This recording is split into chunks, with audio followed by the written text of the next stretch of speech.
am excited to be here today.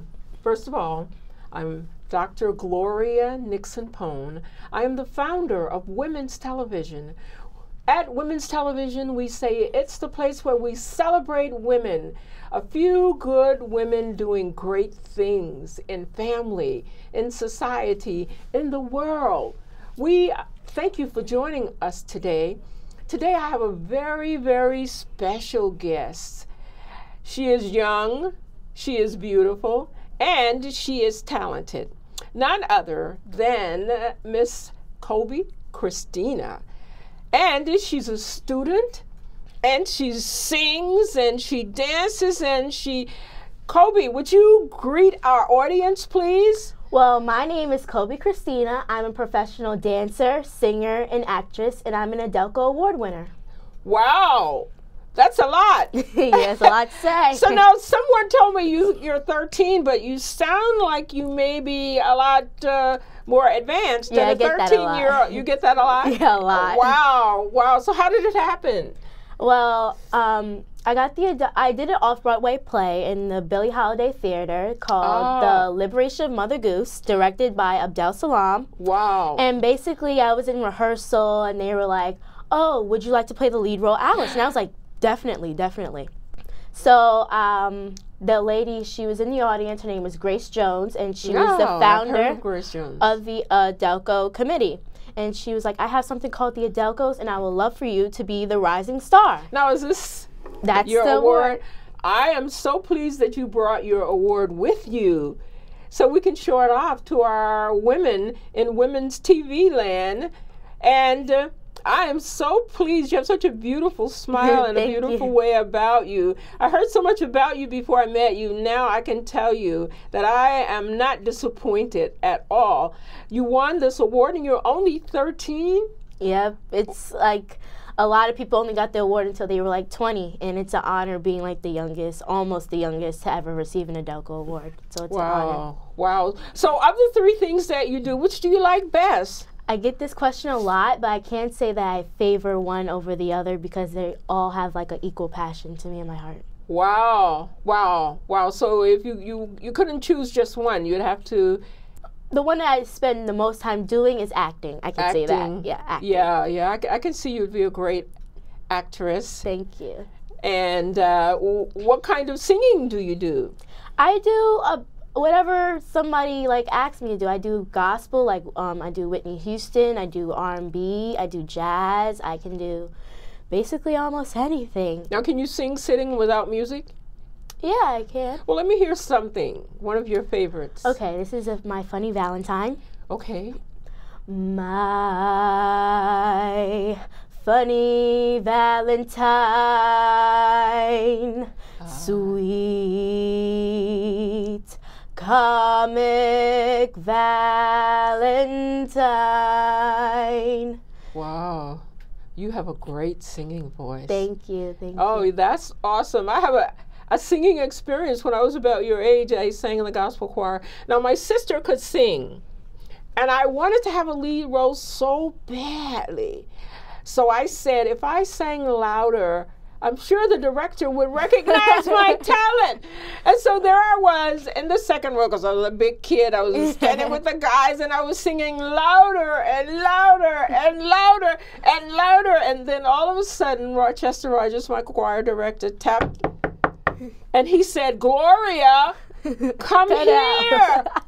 And I went to him. I went like, "Yes, I got it. I got this role. Now I'm gonna be a leader in the choir like my sister." And he said these words to me. He says, "Gloria, your singing is throwing everybody in the choir off." Well, needless to say, I was about 13 then, and I stopped singing. I was crushed. So to have you in front of me and to hear you and to see your courage, I may go out and take some singing lessons tomorrow. Who knows what I may do. But to have the courage, I heard someone say that fear is necessary in order for courage to exist. Courage is overcoming the fear. And so when I hear you sing, I feel so amazed. I feel like, well, so what would you say to someone who wants to sing, who's never sang before? Would you encourage them to do it, or? Yeah, if you have a dream, achieve it by any means necessary. Oh, say that again. If you have a dream, achieve it by any means necessary. Wow. Okay. I love that. I love that. Now let's talk about dancing. What kind of dancing do you do?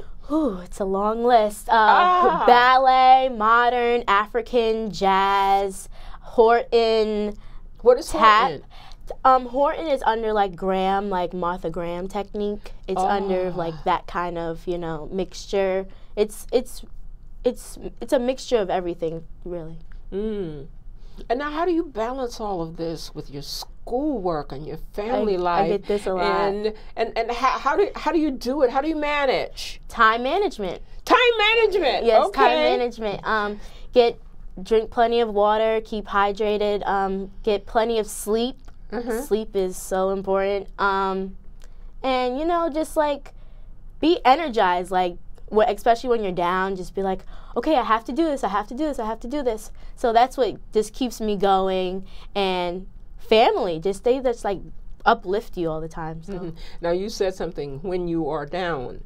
So now, what is that? You seem like you're always down, when you're always full of energy, and everything I ask you, you're like, yes, yes, yes. So when are you down? When I'm tired. Oh, when you're tired. Okay, like, all right. Especially in the morning time. Like, I wake up at 5 o'clock in the morning to go to school. So I'm like, oh, I don't want to go to school. That's when I'm down the most. I'm like, oh, got to go to school, but I got to get the education because you always need something to fall back on. Now, tell me this, Colby Christina. Where do you see yourself in 10 years from now, 20 years from now? I see myself in movies, TV, Broadway. I just want to be a household name. Wow. Because I just want to see when, like, they see people on TV, they be like, oh, that's Colby Christina. I know her. I know her. I know her. I just want to be a household name. So you want the fame and the glam. Okay. All right. Now, who is your favorite? Who is your inspiration? Tell me about that. Who has the fame and the glam that you think would fit you very well? A lot of actors and actresses I look up to are Denzel Washington. Okay. Kerry Washington. Okay. Idris Elba. A lot of people. Viola Davis. I love Viola Davis so much. Isn't she awesome? She's amazing. I saw her, I think, in Fences. I love her. She is so awesome. She is like, and she is just so matter of fact. You know, you see her one day and she has her hair down or back or off, hair off. Please don't let me go up in the stage up in there with my hair off. They probably stopped doing TV altogether. She looks beautiful awesome. Anyway. She is absolutely so a new age Viola Davis. Okay, I can see that. I'm framing it. You know, I'm framing it. I can see you there. And now I'm going to say, when I see you, I'm going to say, I knew her. And I'm going to take out my TV clips and see, I really did. What's funny, when I keynote the event, they were like, get your programs ready because Colby's going to be giving out autographs. A lot of my teachers, especially my dance school, they're like, I want your autograph, so I know that I knew this girl. Wow. So I give out autographs and everything. That's awesome. That's awesome. So how does that feel to you when you're giving out an autograph? I feel so accomplished, like all my hard work is paying off, and this is only the beginning. Really, it's just only the beginning. There's so much more to come, and I'm just happy for it to start. Well, we're happy that you're here at Women's TV. We know you're not quite, you're not 21, you're not a full-fledged woman, but you are a woman in the making, as we all are, regardless of our age. You know, we're still working on stuff. Now, tell me about school. You mentioned your school in Syosset, New York, and tell me a little bit more about that, can you? Well, I attend Our Lady of Mercy Academy in Syosset. It's a Catholic pre-collegiate school. It's pretty easy to handle the work because that high school, they mostly give you long-term assignments. So it gives you more time, and since with my schedule, I managed to like get it out of the way first, so that way I have the rest of the time to, you know, handle my schedule, acting, dancing, singing, everything for the most part. So I think you hit the nail on the head when you said time management. And I think if young people could learn, if anybody could learn how to manage their time better, they could be able to squeeze more out of it. Yep. So how did you learn time management?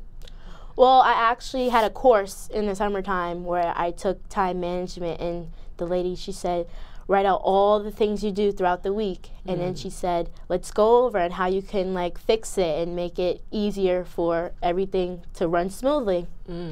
So I just learned different tips, and especially seeing other actors, how they like, I know like their schedule is even more busy than me, but I just see how they like manage everything and continue to work hard. So what I hear you saying is that if you don't have to know how to do everything, but you have to be willing to learn. So you were willing to take a course in the summer to learn how to do time management better. So that's good. What other kind of courses have you taken to help you to round out your personhood and balance your career? Well, that's like the main one that really helped me with the management of my time. Like I said, just watching others, you just learn as you watch. It's easier to learn as like when you're watching than actually doing it yourself. I learned that, like, especially in dancing, if you watch something, it's easier for you to pick up the choreography. So that's how basically I learned how to manage my time.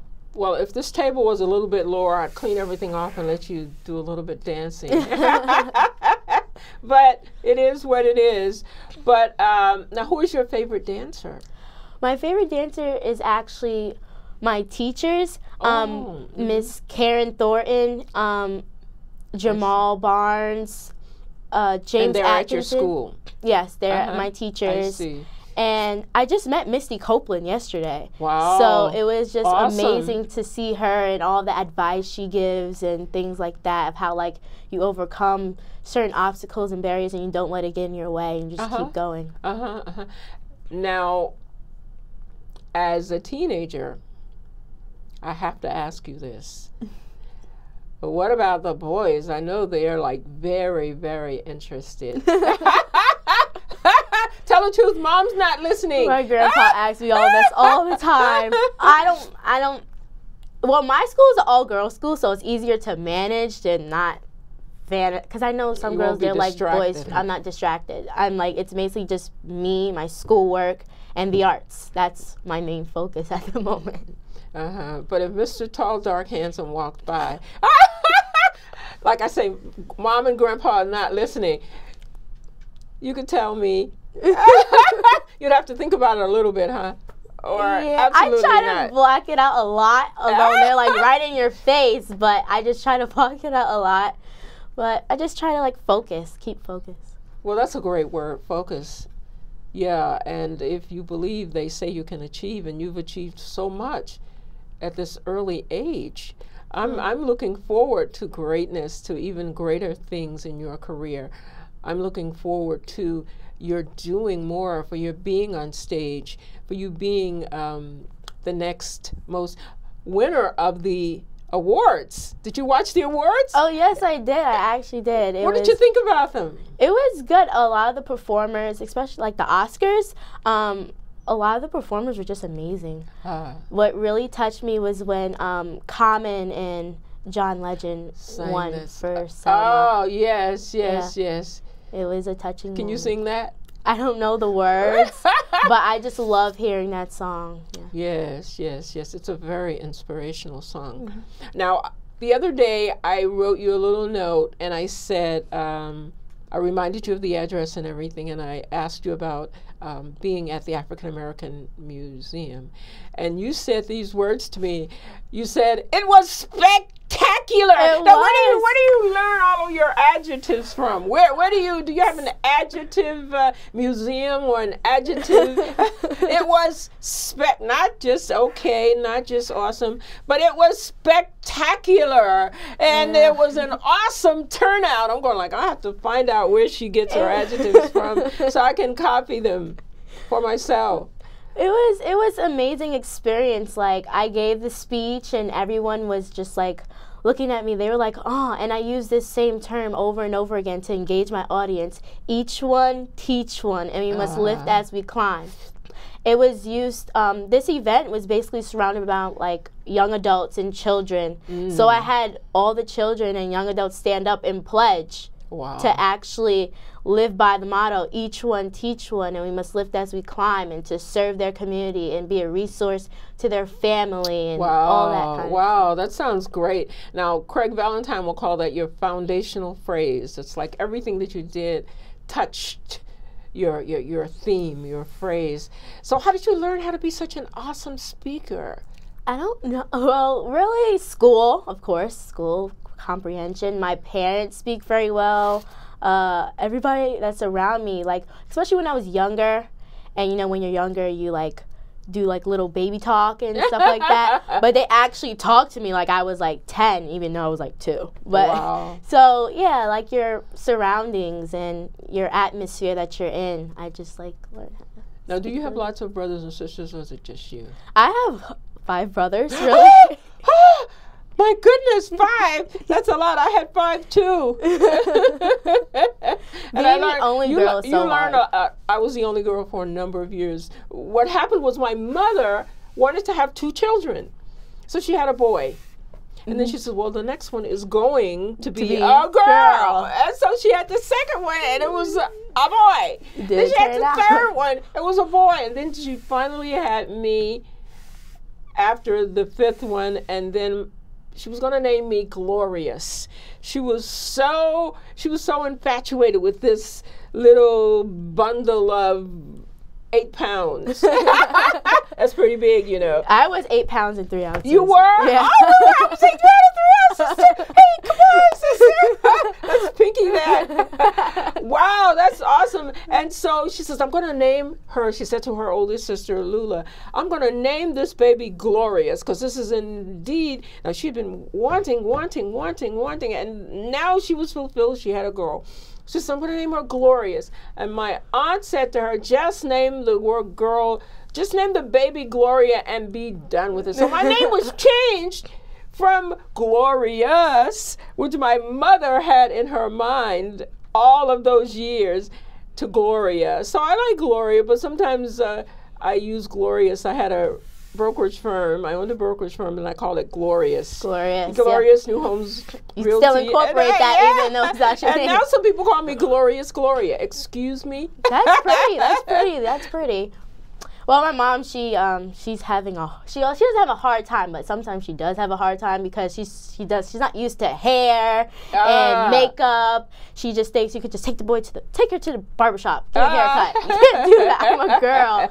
So I do, well, me and my mom, we have a wonderful relationship. We do girly stuff. We love fashion. I love fashion. Cooking, I'm also like a chef at my house. I cook everything. Wow. Especially for like Thanksgiving, Christmas, I'll bring like cupcakes over or things like that. Wow. Besides the dancing, singing, acting, I do have other things. So you're a chef. I'm a chef. So we'll have to get you on Rachel Ray. We'll have to get you on Rachel Ray so you can show your stuff. And maybe more young people will want to become chefs. You know, my sister could sing. You know, I'm talking a lot about my sister. She could sing. She could cook. Well, I don't have to tell you about the singing. I don't have to tell you about the cooking. But very often now I cook. And my husband was interviewed. He's written a book called We've Come This Far by Faith. It's the story of a little boy born with cerebral palsy who became a medical doctor. And he was interviewed. And they asked him, what is your favorite meal? And he says, my favorite meal is when my wife cooks, and he named the dish and what was in it. And I was like, oh, but I was so fulfilled by him saying that. So for you to cook at age 13, that must be such an awesome endeavor. And I'm sure that the family really appreciates you and all that you do. I really learned cooking from my grandmother. She just like cooks Thanksgiving, like any Sunday, like we come over for like we can come over for like a regular birthday celebration. It's basically Thanksgiving on the table. Wow. It's like never like regular. You know, you have your salad, you have your like. Now tell us your grandmother's name. I want to know. Her name is Veronica. Veronica Mrs. Cromwell. Veronica Cromwell. Yeah. That's a nice name. It's a very stately name. And so she taught you how to cook. She taught me how to cook at a young age. She always had me. Well, I wasn't allowed to use a stove when I was younger, so of course. So she made me make eggs in the microwave, and ever since then, I love experimenting with things. I just love like throwing things in, see how they come out, and ever since I do that, it tastes good. Yeah, so I just keep cooking. Taking a chance. Well, I find that that's not rare with people of your age. You want to experiment. You know, you want to try different things. I love experimenting. Like, you know, whether it's on the computer or on the stove or on you. So that's an awesome quality to have. What is your favorite dish that you like to make for your family? My favorite dish has to be seafood lasagna. Wow. Yeah. Okay, so I'm going to knock on your door the next time. I think you're making it. Seafood lasagna is really good. Seafood lasagna. So what do you put in that? I put in shrimp. What else? Tilapia. Just different kinds of fish, and then I have like a white sauce, and I put it in there, and I put like on top. I like saute some spinach and like some. You're making me hungry. So now tell me this: what would you tell a young woman like yourself who's interested in broadening her horizon, who wants to do more, and maybe a little bit withdrawn, or maybe a little bit afraid to get out on the stage of life? What would you say to her? Speak directly to her right there in the camera. Tell her. Well, you can do anything you want to, like as long as you put your mind to it. Don't let anyone tell you different. There's going to be obstacles. You always have to jump over them. Just don't be afraid to like achieve your goal. Like I said, achieve your goal by any means necessary. Like, don't let anyone tell you different. Wow. Now that's good advice. That's good advice. I had this problem at my school. We have a technology wing, and a lot of girls want to fulfill STEM technology as their career, and I'm a STEM advocate. Wow. So I support that. And a lot of girls are like, I can't like do this career because it's male dominated. Wow. And I'm like, you could do whatever you want to do. Like just because you go to like an outside course and the whole room is filled with males and you're like the only girl, it doesn't matter. We need more women out there, especially African American women, to actually fulfill like any career that you want to do. Just so you would tell them to go for it. Go for it. Don't be afraid. Don't hold back. Just put yourself out there. I can see that you would make a great mentor. Maybe I'll ask you to mentor me. How's that? I love being in the presence of young women who speak positively about life. And I just love it. I absolutely love it. I was born and raised in Arkansas, and I've had so many opportunities. But coming from Arkansas, I had a lot to learn. And in developing, I see that some of the women who started where I started as young children didn't make it. And I think my mother, who spoke those words to me at a very early age, and I think that helped me so much, because when I was about 10 years old, I had somewhat of a traumatic experience. And the thing that happened was my mother, and I started having these dreams that I was falling, but just before I'd hit the ground, I'd develop rubber feet and I'd start flying. So I do a talk now, a keynote called I Believe I Can Fly, and I actually have wings, and I'm flying, and before I know it, I have everybody in the audience flying. So being able to rise above the circumstance, the situation, the naysayers, being able to rise above that is what will allow you to not only make the difference, but be the difference. Yeah. So, and that's what I hear when I hear you speaking. You remind me of a little girl who was able to take the situation and rise above it. my husband has in one of his 10 keys to success, he says that not to let anybody define you, that you are to overcome. This is written in his book, We've Come This Far by Faith. And we've come, he is the sponsor. He is my sponsor. I say the tall, dark, handsome sponsor that we have. And there's so much focus now on the women, the we. So we've changed our website to www.womenstv.me. See, because I believe if you can make a better me, then you can make a better we. And we're at drglorianixonpone.com. And we look forward to more wonderful, encouraging stories. And we're going to post your information on our website. Thank you. You're welcome. You're welcome. So here at Women's Television, we say that it's the place where a few good women are doing great things in society and family and in the world. We celebrate women of all ages and all stages. We love them and we support them. And you are here to support other women. And I'm sure that that makes you feel very awesome. It makes you feel special to know that you're doing a work that you are called to do, and it is in line with what you want to accomplish and who you are. It fits with your passion. Yep. And when you're on passion and you're on target and you're on call, there is no greater gift that you can ever, ever, ever have.